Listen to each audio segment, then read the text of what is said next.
मैं देवों के देव महादेव के चरणों में प्रणाम करती हूँ।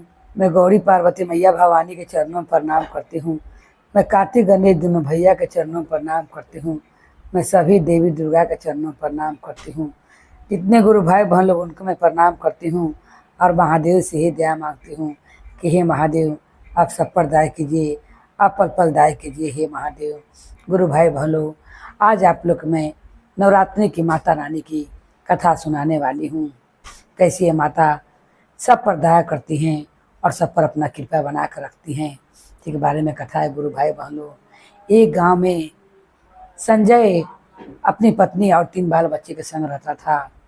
संजय कोई साधारण आदमी नहीं था। वो बेश्या के पास रहा करता था। वो बेश्या के घर ही रह के सब लड़किन को डरा डरा धमका कर रखता था और उसी के कमाई से उसी कमाई वो लाकर घर पर अपना बाल बच्चा को व्यवस्थी करता था। उसके यही सब पाप के कारण उसकी पत्नी कितने पूजा पाठ करती मगर उसका तनिक उसे फल नहीं मिलता। उसे फल तनिक भी ना मिलता। वो क्योंकि पाप में डूबा हुआ था संजय।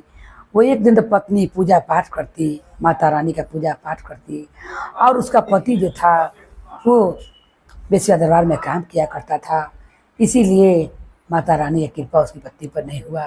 एक दिन वो अपना एक ब्राह्मण से भेंट करता है संजय और कहता है कि ये बताइए कि मैं इतना सारा धन कमा कर लाता हूँ और अपनी पत्नी को बाल बच्चा देता हूँ, फिर भी कोई चीज़ की पूर्ति नहीं होती है।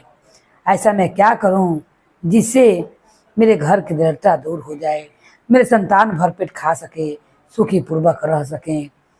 वो ब्राह्मण कहते हैं मैं तुम्हें एक योग्य वर बताता हूँ, एक पूजा के बारे में बताता हूँ जो पूजा कैला से तुम्हारा कल्याण होगा और तुम्हें सब चीज़ की प्राप्ति होगी। अगर माता रानी प्रसन्न हो गई तुम्हें अन्न धन से भर देंगी। वो जो बेश्या के यहाँ काम करता था संजय कहता है कि मेरी पत्नी तो इतना माता रानी की पूजा करती है, फिर कहाँ माँ ने अन्न धन से भरा है और मैं जो कमा के भी लाता हूँ वो भी मेरा सब खर्चा हो जाता है और 2 समय की भोजन भी अच्छे से बाल बच्चा को प्राप्त नहीं होता है। तो ब्राह्मण कहते हैं एक पति पत्नी धर्म के मार्ग पर चलती है और पति पाप का मार्ग अपनैले है, फिर कैसे घर में तुम्हें फल का प्राप्ति होगा। तुम्हारी पत्नी पूजा पाठ करके माँ को प्रसन्न करती है और तुम किसी को बेटी बहन को ले जाकर वहाँ पर जबरदस्ती उस बेश्या के यहाँ रखते हो, उसे बेचते हो, जिस कारण माता रानी की कृपा तुम पर नहीं हो रही है। तुम्हें सब कार्य को छोड़ दो और नवरात्र आने वाला है, माता रानी का नवरात्र का व्रत करो। अगर मैया रानी प्रसन्न हो जाएंगी तुम्हारा सब दरिद्रता दूर हो जाएगा। संजय कहता है ठीक है मैं भी मार्ग अपना कर देखता हूँ। और संजय जाकर माता रानी का नवरात्र का दिन आता है और संजय माता रानी को व्रत को रखता है। पत्नी तो करबे करती थी और पति भी संगे संगे माता रानी का व्रत रखने लगता है। वो 5 साल व्रत करता है मगर 5 साल उसका दुख नहीं खत्म होता है क्योंकि पाप बहुत ज़्यादा हो गया था संजय का और पुण्य बहुत कम था। माता रानी का कृपा उस पर भी नहीं हुआ।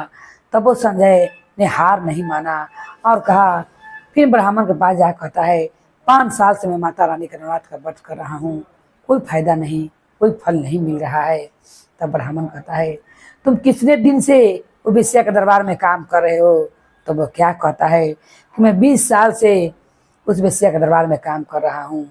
तब कहता है ब्राह्मण 5 साल में पूजा पाठ कर कर तुमने अपने मन को हरा लिया है और निराश हो चुके हो। जितना तुमने 20 साल तक तुमने बेश्या के दरबार में काम किया है तब तुम नहीं हारे जब किसी को माँ बहन को ले जाकर वहाँ पर बेचते थे और उसको जबरदस्ती वहाँ पर रखते थे। तुम्हें निर्भय होकर पूजा पाठ करना होगा और तुम्हें जब माता प्रसन्न हो जाएंगी तुम्हें स्वयं दर्शन देंगी, अन्न धन से भर देंगी। तुम तनिक भी ना सोचो और साल ना गिनो कि मैंने के साल तक नवरात्र का व्रत कर लिया हूँ और कुछ की कामना ना करो, चुपचाप माता के व्रत में लगे रहो, माता का ध्यान करो। तब वो कहता है कि मैं नवरात्र के बाद भी माता रानी का ध्यान करूँगा और मैं जब तक मैया प्रसन्न होकर मुझे दर्शन नहीं देती तब तक मैं अपना ध्यान नहीं तोड़ूंगा। ऐसा कहकर संजय माता रानी का ध्यान करता है और वो 12 बरस तक माता रानी के ध्यान में लगा रहता है। मैया देखती हैं अब तो ये सब संसारिक मोह से लगता है इसका मोह छूट रहा है और ये मुझ में नील हो गया है। 12 वर्ष तक माता रानी का ध्यान करते रह जाता है।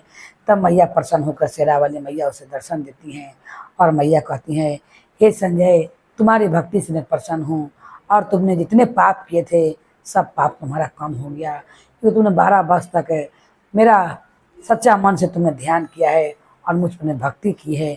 इसीलिए मैं तुम्हें वरदान देती हूँ कि तुम्हारे घर में अन्न धन से भर जाएगा, तुम्हें सुख समृद्धि तुम्हारे घर में होगी, तुम्हारे संतान को कभी भी भोजन के लिए तरसना नहीं पड़ेगा।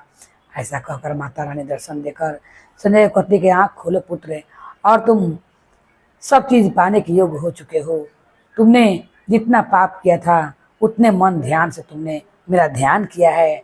और मैया रानी से दर्शन देकर सब कुछ देकर माता रानी वहाँ से चली जाती हैं। फिर वहाँ से माँ का दर्शन पाकर घर पर आता था क्या देखता है कि कुटिया का बदला वहाँ पर महल है, घर में हीरे जवाहरात मोती से भरा हुआ है, बाल बच्चे थे जो भोजन खा रहे हैं। तब वो माता रानी को नमन करते हुए उसी ब्राह्मण के पास संजय जाता है और जाके कहता है कि ये ब्राह्मण देवता, मैं जान चुका हूँ कि माता रानी कल्याणी जगजननी माता के जो रात में व्रत करता है और सच्चे मन हृदय से 9 दिन तक मैया का ध्यान करता है और तनी भी पूजा में कटी नहीं करता, मन में कुछ खराब विचार नहीं लाता और मन में लोभ लालच नहीं करता है, मैया उन्हें सब कुछ देती हैं।